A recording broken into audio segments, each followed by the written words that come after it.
salaamaaleykum wa rahmatullah mbokki jullit yi mbokki taaliba yi ñu ngi leen di ziar bu wér di leen nuyu di leen baalu xàq tey mawdu tey bi mi ngi nekkoon naka ngay def ba nga xamante ne si boo liiree message nit du ko xam, wala nga liir statut kenn du xam ne liir nga ko. mu nekk lu yomb loo xamante ne si tey da ngay dugg WhatsApp,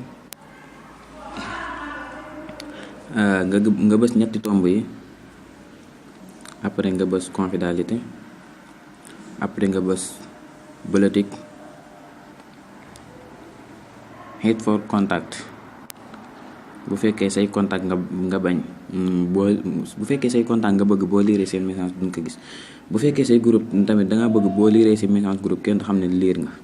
mu ngi nii ñetti tomb yi nga bës confidentialité, politique, bës hide for group. waaw bu fekkee kii tamit da ngay demaat confidentialité, nga dem seconde bi ngir yàlla rek laa leen ñaan bu ko kenn bës, parce que moom boo ko bësee mooy def sa message yi di yéex ak yooyu noonu du gaaw wàcc. writing statut, waaw nga bës def hide for contact.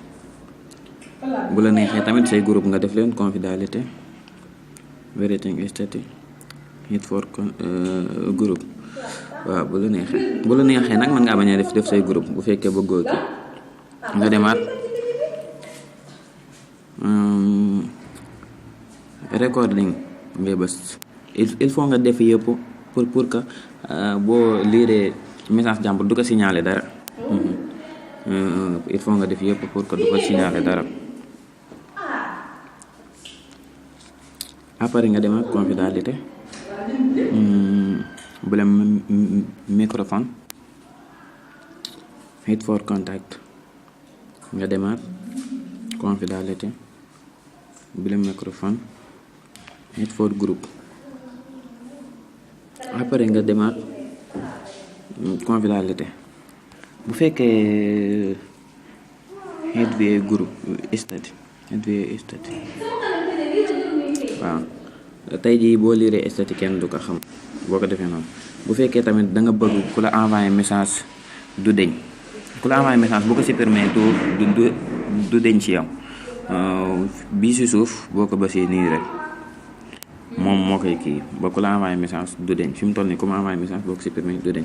bu fekkee tamit da nga bëgg boo nekkee en ligne kenn du ko xam, mi ngi nii bii ci kaw la hide en ligne statut. waaye yow tamit boo defee loolu yow tamit ku nekk en ligne doo ko gis. moo tax wàcc ko noonu day gën. bu la neexee tamit man kaa def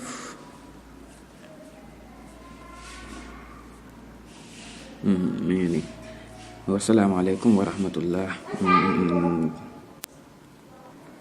incha allah dinañ si boole numéro téléphone yi yëpp, képp koo xam ne am nga si jaaxle wala leen rek dinañ la ko gën a leeral ba mu leer naa ni incha allah. ñun Viva TV daal dafa nekk pour di gëstu seeni soxla di leen ko defalee ni ngeen ko bëggee. waaleykum salaam wa rahmatullah.